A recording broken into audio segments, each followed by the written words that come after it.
the lady of the hour, and she's going to give a killer talk. Thank you all, and I'm stepping out for my heroine.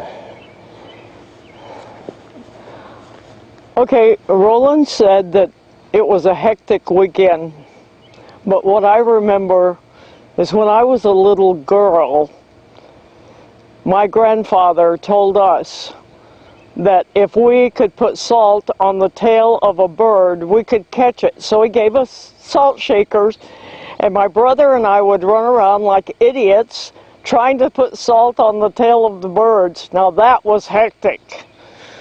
What we did this weekend is go to the Boeing aircraft and watch them build airplanes, which was very interesting, but that's not what this is about.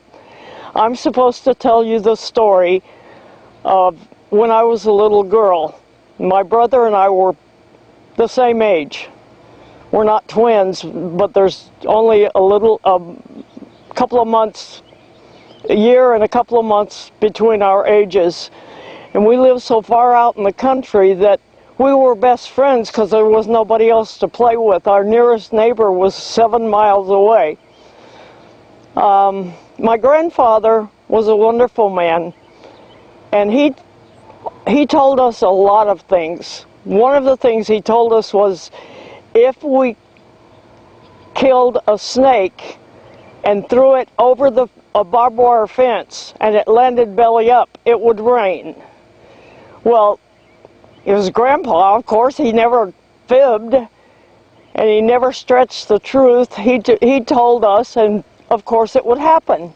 So my brother and I got one of my dad's old army blankets, and we threw it over the clothesline and put rocks to hold it down. It was sort of a tent, and this was preparatory to not getting rained on, because we had just killed a rattlesnake. We threw it over a barbed wire fence and it landed belly up, so it had to rain. There was just no choice.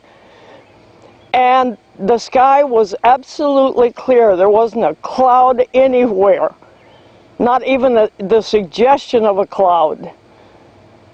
But we sat there for, maybe 2-3 minutes, and we both knew it was going to rain. And all of a sudden, out of nowhere, this little cloud formed, and it began to sprinkle. It wasn't a downpour, it wasn't a rain, but it did sprinkle. And that just proved it to us. We knew that Grandpa was omnipotent. There was just no way that it couldn't have happened. And then Roland asked me to tell you about during World War II, my brother and I decided, that was during the war, and the Germans were the bad guys, and there was an old well dry close to our house, and my brother and I used to take mason jars and pick up goat's heads, which are a sticker, and fill up those jars and go and put it in the bottom of that well. Our intent was that when the Germans came, we would grab them, throw them down the well, and they would be stuck to death by the goat's heads, which are about the size of my little fingernail. But at the time it seemed like that was a great plan and it would work.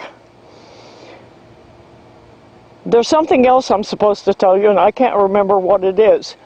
Do you remember? Other stories. Also, my grandfather... I remember Superman. Oh, yes. Well, that'll be at the end of this one. My grandfather also, when it would rain and there were puddles and the raindrops were fairly large, they would hit the puddles, and you know how rain will splash up when it hits water? Well, he told me that those were rain fairies, and I always remember that. And to this day, they're still rain fairies to me. Now I'm supposed to tell you about my brother, and Superman. We went to the movies every Saturday because we live so far out that the whole family would go into town and we would do the shopping for the week on the things that we didn't raise and pick up meat at the locker that we rented in town, and cheese and stuff like that, sugar, salt.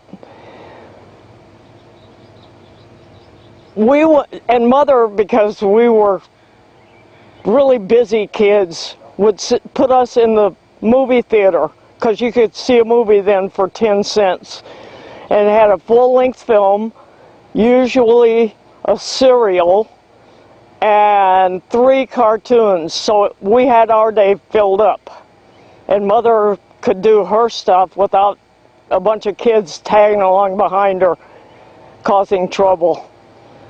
So we saw a movie about Superman. And my brother thought that he could fly. He thought that was the greatest thing he'd ever seen. And I knew he could fly. I mean, why not? We just saw Superman do it. So when we got home, he tied a pillowcase around his neck. And he got up on top of the barn. And he went running down the ridge of the barn and he jumped off. And I thought he could fly, but he didn't. He landed on his face and he got a concussion. And we had to take him to the doctor. The doctor gave him some really horrible medicine to take. And every time he took it, he'd throw up.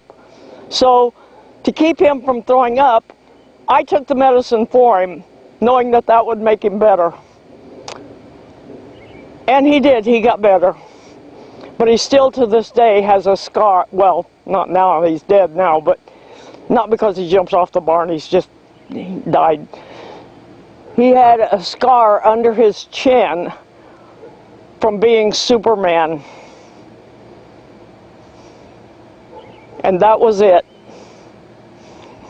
That was wonderful. Tell them where you live in New Mexico. We lived in Causey, New Mexico, which is a little teeny tiny itsy bitsy town. It's sort of one of those wide spots in the road. And Roland and I went there a couple of years ago because I wanted him to see where I was raised, and he wanted to see it too. But there's nothing there. None of the houses we lived in are there. You can't even tell that there ever was a house there, especially the house where my brother jumped off the barn. It's gone. Even the windmill is gone. Everything is gone. And in town, our house wasn't there. It was gone. But my dad's shop, he was a mechanic. His shop is still there. And it still looks good.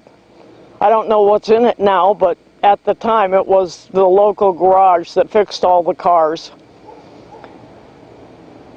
And the school is still there, although there had apparently been a fire and it's closed now. You can't tear down a school in New Mexico.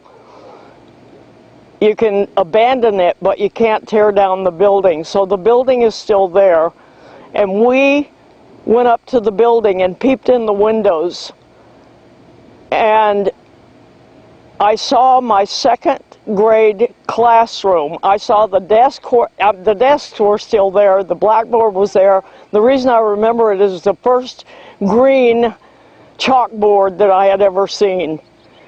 I always thought they were all black, and it was still there.